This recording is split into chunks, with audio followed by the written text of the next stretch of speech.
I am resident of Colwood for YouTube. Jules Sane says my buddy Patrick McCray. This is my buddy Alan Gallant.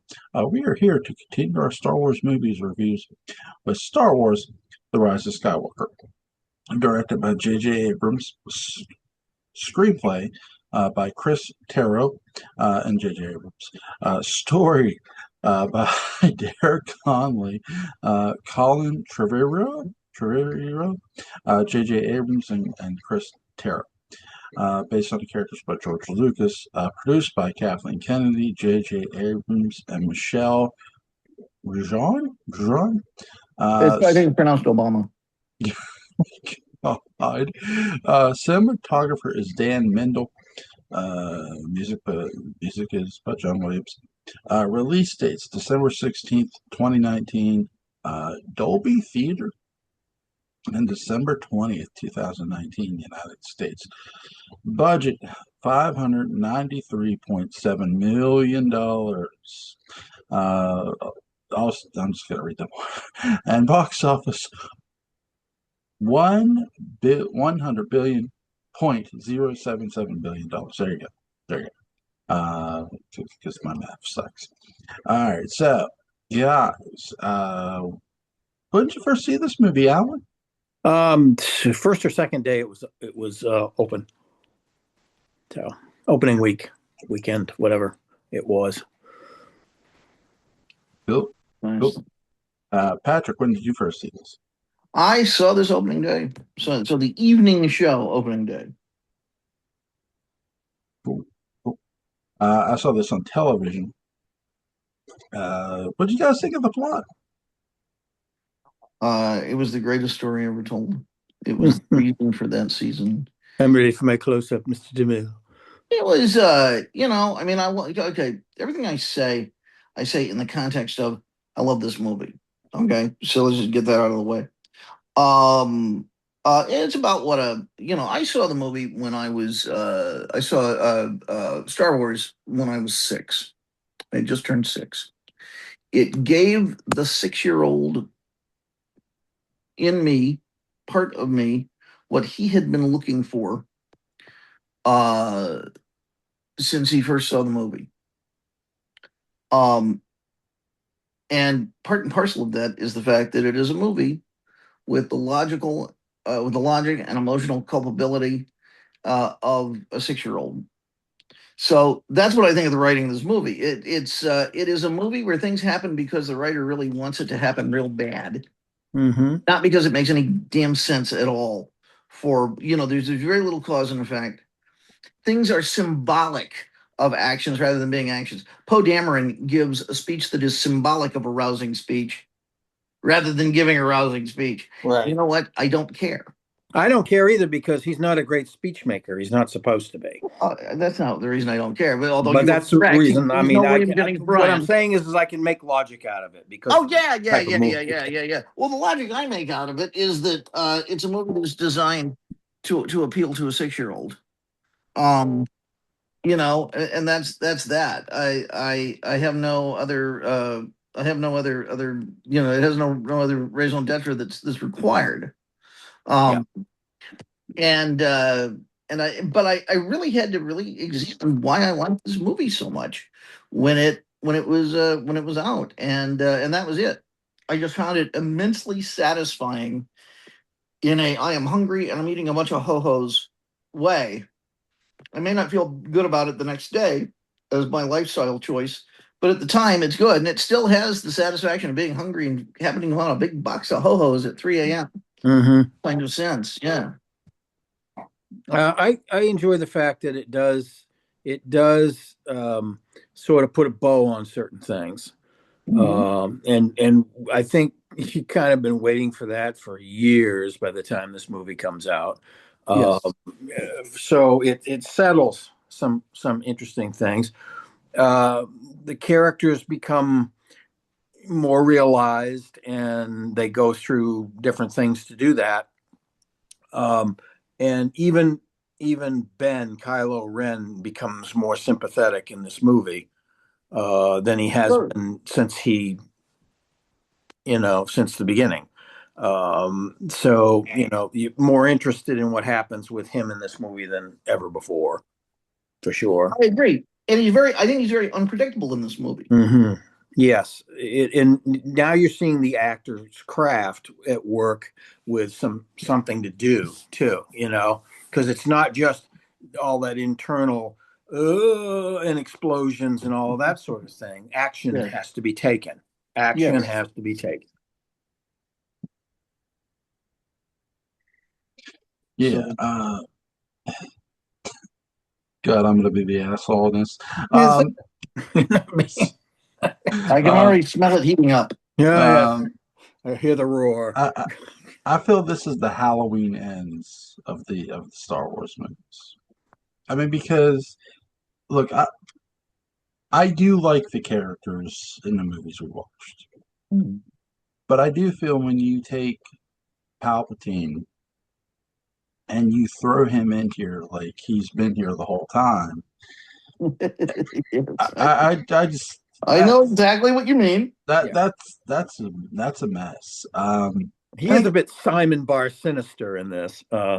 He is, which I mean, look, he's a great heel in this. I'm not knocking Yeah. heel, but what I've found most strange about this whole movie is, and I do agree with you, like Kylo Ren is a bit unpredictable in this. Really, again, finally they give it right. It takes the third film for them to trust an experienced actor, right? Give him something to actually, do rather than do just sort of torture and himself and or that's what's weird. It's like, okay, with Halloween Ends, they didn't introduce Corey Cunningham to the third movie, so they spend the whole movie with him. Kylo Ren's been in all three of these movies, and That's it correct. took the third movie Yeah. for him to let him do something, Yeah. which is just weird. Yeah. I mean, he does other stuff, but it doesn't Right. it doesn't make a lot of sense, and it's kind of disconnected in a lot of ways. Oh, he's going to kill. Okay, why does he kill Snoke again? Because Yeah. he's horny for Rey. What? Right. It's kind of it's like the confused adolescent brain. And then we talked about that in the last conversation we had about him. In this one, the decisions are more on par with somebody making a real decision and then acting on it. It would have been really. I don't know if they really send this message or not, but because when we watched, I forgot to make this point in the last video. Yeah, but I felt that by the end of the last movie, with his character, it's like, okay, we talked about how Rey is a great Force user. She's not a Jedi. She's not a Sith in the first movie, but she's being trained in the second movie. Okay, she's being trained in this movie too. Yeah. All right. By the end of the second movie, Kylo Ren, even though he has a red lightsaber, doesn't feel like he's on really anyone's side either at times, other than he has an army behind him, sort of. And he's still mad at his daddy and his mommy. Right. It's like this movie is sort of feels like, okay, we need to do a lot with this character because really, they haven't really done shit with it. It's just that he hasn't been defined, the way that this movie, he makes choices. Finally, he makes choices and sticks with them. And I think that's important for character growth and development. Well, Rey's been doing the heavy lifting most of the time with all of that, and as soon as he makes choices, Rey is like, starts to get him, starts to get to him, and starts to get him.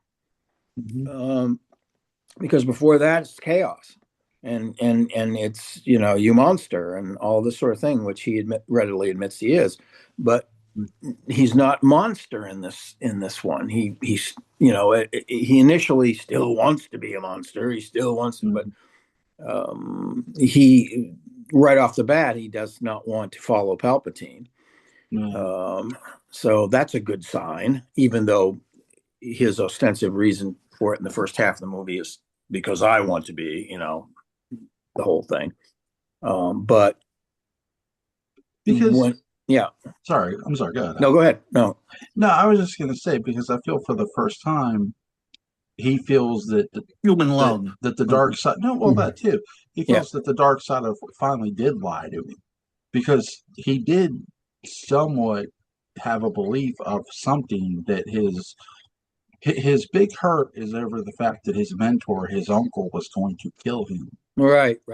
Okay, Sure. Well, now I have both sides that have literally betrayed me, because I have been lied to. That's why he goes into this whole thing about killing the past and destroying everything, so they can start over again. Which is, even though that's kind of monstrous, it's a sign that he wants to move away from all of the stuff from the past.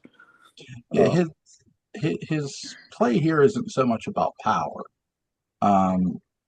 the way it was by the end of the second movie. It's more about finding his independence, which I like. I do like, but I also feel like, hey, couldn't you just did this by the end of the second movie too? Right. But I do like a little more progress there. Yeah. Right. But I do like what they did with his character here. It's just, it took them so long to do it. Not necessarily in this movie, the whole series. Well, because I didn't like the other two movies very much. It didn't matter. It's like, are they doing things I like? Just like, I don't know. It's like, okay, let's say that you have a burger recipe. I love metaphors. Let's say you have a burger recipe and you haven't really made it, you haven't really perfected it in the first one, right? First go. Second, 4th of July, you still haven't perfected it. Yeah. Third, 4th of July, you knock it out of the park. That's when you take the corn out of it. Yeah. Well, here's the thing. If you serve the first two burgers in a sack full of used diapers, right, I don't know what it's going to taste like, because I'm not going to eat it. Right. You know what it smells like. Yeah. And so you can say these things about the evolution of Kylo Ren. I didn't pay any attention. It was a burger and a sack of diapers. Right. So no thanks. No, not get behind me, Jesus. Not today, Jesus. Not today. Yeah. I do feel that the character that's been most developed, the three characters that have been most developed, Daisy Ridley, John Boyega, and Oscar Isaac's character, have been developed greatly. Well, notice that they hug each other at the end of the movie. They are now the threesome. Yeah. They're the three. And they have a lot more to do, and they want together as a unit. Yeah. Yeah. Billy D. Williams is a lot of fun in this. He's having drunken fun throughout the whole movie. Absolutely out of his mind. I don't know if he's like a homeless man under a bridge, but he's having a good time in that. Yeah. Isn't he with Babu? Isn't he like Babu Frick? Is he with him or somebody? He goes, "Oh, Babu." Doesn't he say that at the point in the movie? I think he died. All I know is that he, like, once he's in the pilot seat in the Falcon, he's like, and you can, his unspoken inner dialogue is to Han Solo, I stole it back. He starts ranting about foreskin reconstruction at one point, if I recall. It's just like everything's going on in this movie. Yeah. He's a lot of fun. Definitely a lot of fun. I would just want to see Lando Calrissian one-man show at this point. Well, you just set a nice cool glass of Colt 45 down. It would just be him in a swivel office chair, laughing madly, spinning around for 2 hours. It would be the greatest night of theater I'd ever seen. So guys, there is a Star Wars movie coming, Mandalorian. They're gonna do a full feature film. Yeah, they got a trailer for it. Yeah, there's a trailer for it. Cool. I haven't seen it yet. It's very pulp novel. Yeah. So this Star Wars movie here was the last one until most recent ones coming out. There was Solo, a Star Wars story. Well, they're really. Yeah. You got Solo and and Rogue One, but Rogue One actually Rogue One was made happened before before. this. Well, Right. Row One was It before happened between what, second and third? And I think the other 10 Star Wars movies, if we include Rogue One, Mm-hmm. 11 if you include the holiday special, were simply to prepare us for Solo, a Star Wars story. That's the only reason they have for being, is so that we can That's right. appreciate Solo, a Star Wars story. What's the last Alden Third Reich movie you saw? You know, whoever played Han Solo in that. What was his name? It was what, Alden Arbeit Macht Frei or something like that. It was horrible. What was it? It was something a little too German for me. Yeah, I don't know. I don't know that. Clinton Spilsbury. Yeah. Remember him? The Spilsbury Doughboy? Joel, who's Clinton Spilsbury? Are you asking me who played Han Solo in the Solo movie? Yeah. Yeah. Reichstag Burn or whatever his name was. Reichstagburn. Adolf Reichstagburn. No. Crystal Knocked. What? Who? Chris Telnock. Yeah. Oh, God. Chris, come here. Yeah, it's always the saddest night of the year. Alden, Ehrenreich.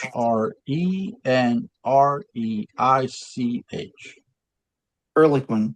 No. And Haldeman. Howard Hunt. Whoever he is. E. Howard, yes. Whoever he is. I think he really got the short end of the stick. Well, anybody that has to play an iconic character like that, it's tough. You know? Yeah. Well, it didn't seem to bother Mr. Glover, who's marvelous in the movie. Mm. He's a great Lando Calrissian. Yeah. Mm-hmm. Woody Harrelson's in the movie too. So.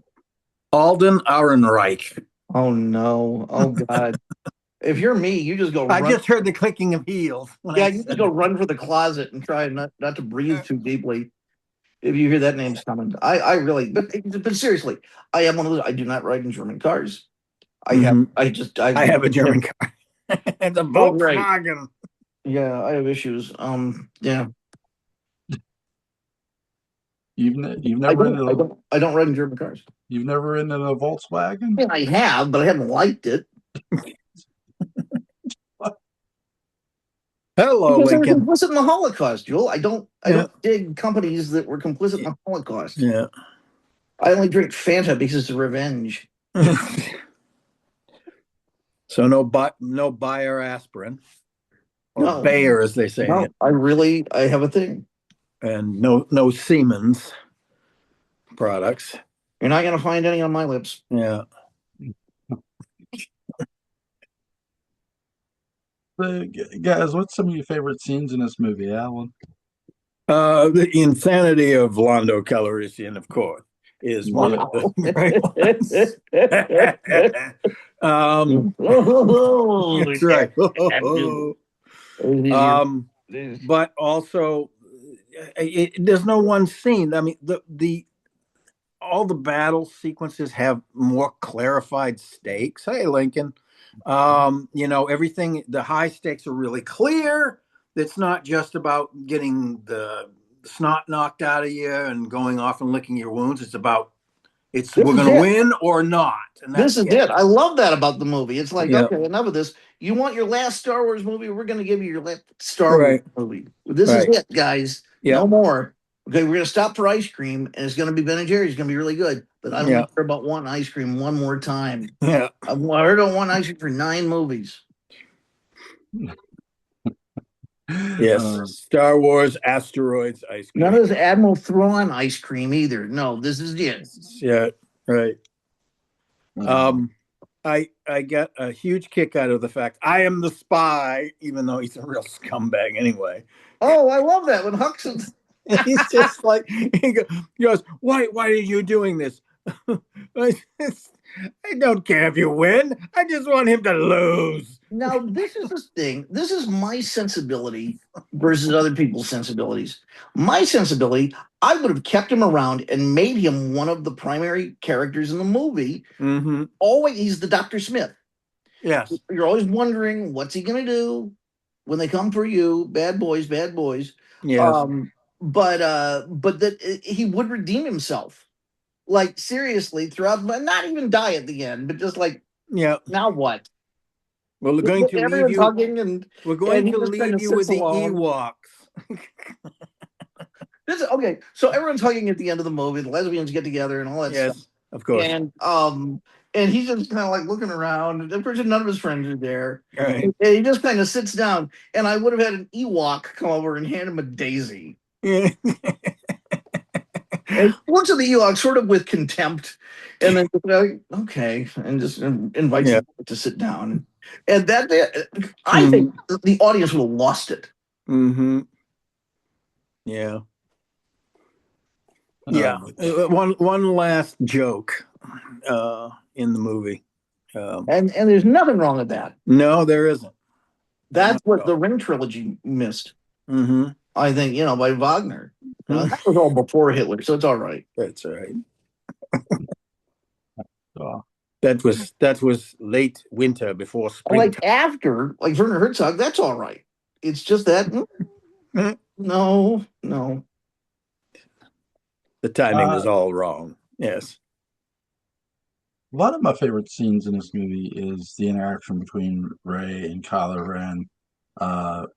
Really, really good job. The lightsaber battle. I think you learned that Jedi can heal people, which is like, okay, why not? Okay. I mean, magic. It's like this is not science. There's no Jedi periodic table. Right. We've already gotten through denying midichlorians exist. And I'm glad they figured out, wait a minute, we're gonna have him bring her back from the dead, and then it's gonna kill him. But how do we keep her from bringing him back? And how do we, like a giant circle jerk, back and forth. It cuts back to it occasionally. So they just have him like he becomes a Force ghost instantaneously. Or they both show up and they look really hungover. Yeah. And like, we'll be fine. You can give us a month. Yeah. It's like a wormy cut in half. We'll be okay. But we'll be all right. Just not now. Refuse. It will look really strange. We're going to sleep it off. It'll be the precursor to Centipede 53. Get me into a back to tank quickly, and I'll see you in a month. Yes.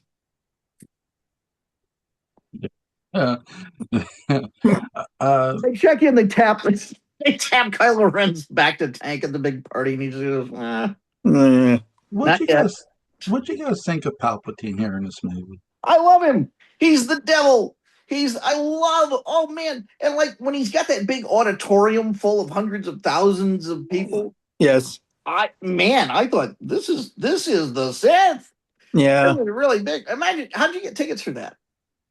I think you had to be resurrected by his powers, I think, to get tickets to it. The only thing in this movie, seriously, the only thing, given the way this movie was, if I had gotten to make, a pass on it, and is that I would have cut to the interior of some of those Star Destroyers, and it would have been zombie, officers and all of that operating things, just it would have been just sheer horror. Yeah. Oh boy, because that's what I liked about this movie, though, is that it committed to its gigantic, huge Jack Kirby level evil. Yes. It wasn't just evil, it was evil. It was evil, yes, with a capital E. And there are lots of movies, there are lots of moments in the movie that really get me sentimentally. The Dark 3PO. I like when he realizes what's going to happen to him. He says, "I just want to see my friends one more time." That always gets me. And I like the fact that they brought that back around again because R2-D2 had his memory, because he's his best friend. Yes, so he made sure that he wasn't going to lose his best friend. And that I thought was great. And the moment that just stunned me was when Chewbacca was alive. I talked about that the other night. Yeah, the first time I saw that movie, I thought, that's it. They've killed them all off. They've killed all of them off from the first movies. It's all over. And then they find out, wrong freighter.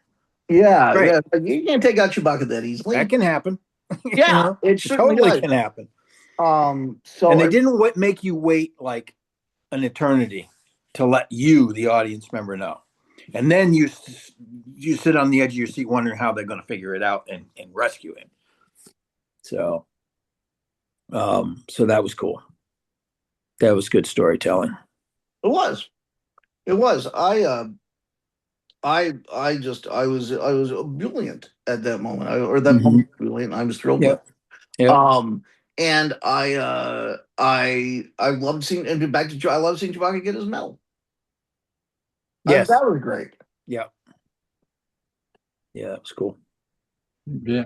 And Kerry Russell is the former, partner in crime, possible love interest with the funky helmet on and the whole thing. She was very cool. I thought she was great. Yeah. And and I think having Rose she had fewer lines, and I didn't like that because I like Kelly Tron a lot. But she was in the front lines.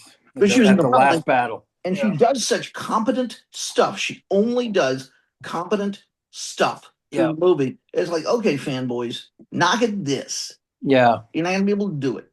You have to deal with a competent Asian woman kicking ass. Yeah. Now complain. Go ahead. Shoot, whatever. She's not going to give a lecture on love or anything like that. She's not going to cry. Yeah. We're going to take all those things, all those human things that you can't stand away from you. Now what? Yeah. Yeah. And let's talk a little bit about fan service of this movie. Mm-hmm. It's loaded with it. Yeah. And I really had not heard a lot about the phrase fan service for this movie came up. And to me, fan service, sort of my false working definition of it in the McCravian lexicon is a bunch of stuff that people don't like put back in and put back together, or a bunch of stuff people love put back in and put back together in a way that you don't. Mm-hmm. You doesn't mean me, you means you. Because if you like that stuff, it's just more of it. Right. So we have more Claudius in the later episodes. Is that Claudius fan service? I guess maybe. You're supposed to go like, what are you doing? But you could retcon it as, Yeah, when you get more of Q in Octopussy, is that fan service? Well, sort of, but it sure makes a better movie. Yeah. I kind of felt like people were, let's pretend George Lucas made all these, although he didn't. Mm-hmm. That it was George sitting down and saying, you like 3PO? I like 3PO. You want more 3PO? I want more 3PO. Now, let's have more 3PO. Let's do another draft. But your word never came out of George's mouth. No. But yeah. What do you guys give the movie scale 1 to 10? I like this one enough to give it a 10. I give it a 10. I love this movie. I really do. My reaction, as I said the other day, was a good movie. When I saw this in the movies, I said, finally. Yeah. I walked out of the movie and I called my friend John Hudgens, the biggest Star Wars fan I know. And I said, John, this is Patrick. He said, yeah. I said, well, I saw the movie. I know I didn't get to see it with you, but I saw the others, John. And I said, I saw the movie. And he said, yeah. And I said, there's a word for people who don't like this movie. Yeah. And because I've been such a critic of the Star Wars films, right? I think he was just girding himself. And I said, that word is assholes. Assholes don't like this movie. Everybody else who's a human does. It's full of cool stuff, and I'm happy to see it unfold in its weird, sloppy way. It's not perfect. It is definitely the product of a fevered 6-year-old's imagination. And and JJ and I are around the same age. Mm-hmm. So I get it. I totally get it. Yeah. It was a mess to put together. I know the cast was embarrassed by it. I've seen footage of some press conferences where they're really looking at their shoes a lot. Okay, that's fine. I probably as an actor and having tried to make sense of it was not always easy. Right. And JJ's busy setting up lighting somewhere. So I have it's not like you have Elia Kazan there to name names. Or stab everybody in the back and then maybe give some good advice. I don't know. I hate the guy. But this is the naming thing. But yeah. What's up with gender reveal parties? Anyway. Yeah, really, seriously. It's stupid. It is. It's kind of dumb. It really is. It really. It's things. It's a thing that people with no sense of how to actually expend their resources do. I mean, if you want to have another party, great. Have a we survived childbirth party or what? Right. That's cool. That's fine. Right. Another party to celebrate the kid. Why not? Yep. But you don't need a further justification for it other than that. No. Other than we're human and we like each other. Yep. Leave them alone. It's a little too boutique for me and kind of I dumb. don't know where I got that from, but it's been on my mind. My friend had, and she really liked it, so I'm happy for her. Yeah. Oh my gosh. I don't think we usually had those two gender reveals part. We told everybody that we were having them. When we Right. our first Working kid. class people don't have gender reveal parties. I They don't. And that's where that's where I come from. Working class background. well, no, it has now trickled to the working class. Well, a bit, but Oh, my friend's very working class. She Yeah. is, but I think, but it's taken a while. yeah. Yeah. It came down from the developments, the It came from Whole upper Foods. middle class to wealthy developments. Yeah, it came Neighborhoods. from Whole Foods. Comes from the same place that large breast implants come from. So Hell, what a nightmare! I'm not. I'm loath to criticize. If a woman, if that's what she wants, and if it makes her feel beautiful, great. I'm happy for her. But God knows, I would never hint. Mhm. Think of hinting or suggesting or dreaming of such thing. That's no, it's now got a new name anyway. So what is it's it? part of the Mar-a-Lago. Oh, what do they call aesthetic. it now? Too big, too stretched, too Is big, is there a name for it? too wide. It's called. I call it the Mar-a-Lago aesthetic. Being logoed. Yes. I logoed the other day. Oh, great. Great. Did you go to South Beach for that? Which plastic surgeon did you use? Dr. Benny Boombots. That's right. Any boom bots from Cuba. Well, he used to be in New York, but now he lives in Cuba. Is there anything you guys want to have before, about the movie before we get? No, It's a great sayonara for this particular aspect of Star Wars. Occasionally a sayonara, but yeah, Yes. sayonara. Mostly a good sayonara. Yeah, but yeah, I love this movie. A wonderful time. I then went back and saw it in 40X. Oh, that must. Which just gave me a headache, and I had to Yeah. stand in the back of the theater for the rest of it. I got jostled around a little too much. I'm like, no. But yeah. Yeah, I wouldn't want to see this in one of those rumble seats. Yeah, Second time, I saw Yeah. a third of it, and then spent the rest. This is a thing, take this Old Globe Theater and the critics of it. I watched this movie the second time, largely. Stop that!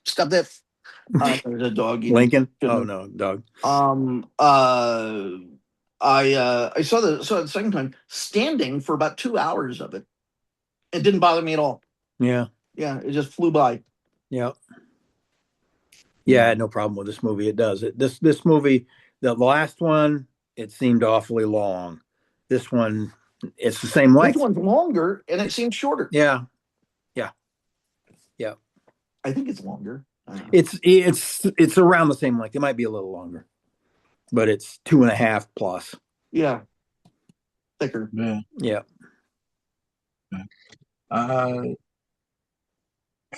What do you want to get? Is there anything you guys want to do tomorrow? Well, we got to talk about Rogue One at some point. Yeah, that is true. Rogue One. Yes. So tomorrow we'll finish this off with Rogue One. Well, then we got Solo. you guys can do Solo. Okay. Okay. Fine. I don't know. Just insane and horrible. But so, you love that Jar Jar. You said Jar Jar is better than Darth Vader. I heard you say it. I think I said who was it? Oh my gosh. You The said Watto was better than Han Solo. No, Greedo was better than Han Solo. You got them Solo? good. So yeah, we'll cover Rogue One tomorrow. Link to Patrick McCray's Dark Shadows Day book about is going to be in the description box. Link to Alan Gallant's YouTube channel. College Port After Dark is going to be in the description box. You guys have a safe night. Joel, thank you, as always. You're welcome. Take Have care, a good sir. one. Well, Have a good awesome. one. Alan, I got something for you. Okay.